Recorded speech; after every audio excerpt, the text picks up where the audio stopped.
आगे चलते हैं, इसकी पहली शुरुआत करते हैं कि आशु सर आज नौकरी लग गया। पहला क्या करता है, पहला जिंदगी को एक अलग ही पड़ाव हो। 10वीं के अंदर 45% बाय ग्रेस आने के बाद में मैथ के अंदर कौन आती तो कौन आती, सच्ची बात है, अपने स्वीकार करते हैं जो सच है उसको। फिर 12वीं में पढ़ाई छोड़ दी एक बार तो कि नहीं पढ़ाई करेंगे, फिर दोबारा पेपर दिए, पास हो गए। उसके बाद में थोड़ा जुनून जगा, उसके बाद में एक काम धंधा करना जरूरी है, वरना लोग ये कहेंगे इसका बाप नौकरी लगा हुआ है, अपने पिता के प्रेस कर रहा है। तो एक उस ताने से बचने के लिए रिको के अंदर सैनी मोल्ड प्लास्ट एक फैक्ट्री है कुर्सियों की, वहां पर कार्य करना शुरू किया। फिर वहां से श्री गंगानगर आ गया। गंगानगर आने के बाद में ये संगम ट्रेवल्स आप सभी सुकाड़िया सर्किल पर जानते हैं या कोडा चौक गंगानगर के लोग जानते हैं, तो कभी ये कार्य भी शुरू कर दिया था। और इस कार्य को करने के साथ साथ सुकाड़िया सर्किल पर ही एसडी कॉलेज के पास एक दुकान हुआ करती थी सोडा शॉप की, वहां फिर सोडा शॉप के गिलास का कार्य सोचते हैं सोडा शॉप के गिलास ही बेच लेते हैं, कुछ तो इनकम होगी ताकि कोई ये तो नहीं कहेगा कि आशु कमाकर नहीं खा रहा है।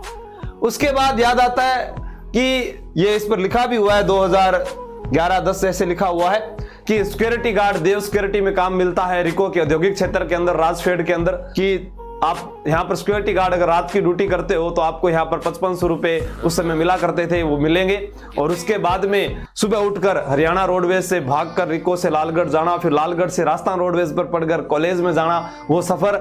और उसी सफर के दौरान जब एक बार बस स्टैंड पर खड़ा था तो एक साथी ने कहा कि यार तेरी इतनी लंबी हाइट है, अच्छा सोच लेता है, कॉलेज के अंदर भाषण दे देता है, जिला महासचिव गंगानगर से बन गया है, तो क्यों ना तू पढ़ाई कर। मैंने कहा माने कौन नौकरी लगा हुआ है, मैं पढ़ाई करना लगांगे।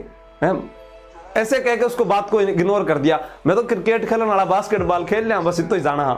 उसके बाद में कहा कि नहीं अगर करने से कोशिश तो मिल सकती है नौकरी, ये जरूरी नहीं कि पढ़ने वाले ही लगे।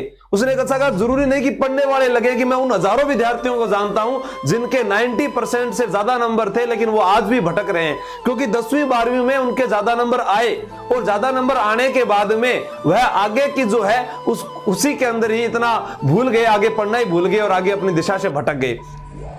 तब उसने कहा कि 45% वाला भी आईएएस आरपीएस बना है तो फिर कांस्टेबल तो बहुत आसान बात है, और 10वीं बेस पर भर्ती निकल रही है, क्यों ना ये तैयारी की जाए। उसके बाद में रात के सफर में दादाजी साथ दिया करते थे, भाई बाकी तो सारा सो हुआ है, दादा पोता को लाड था नहीं पता कि तो है।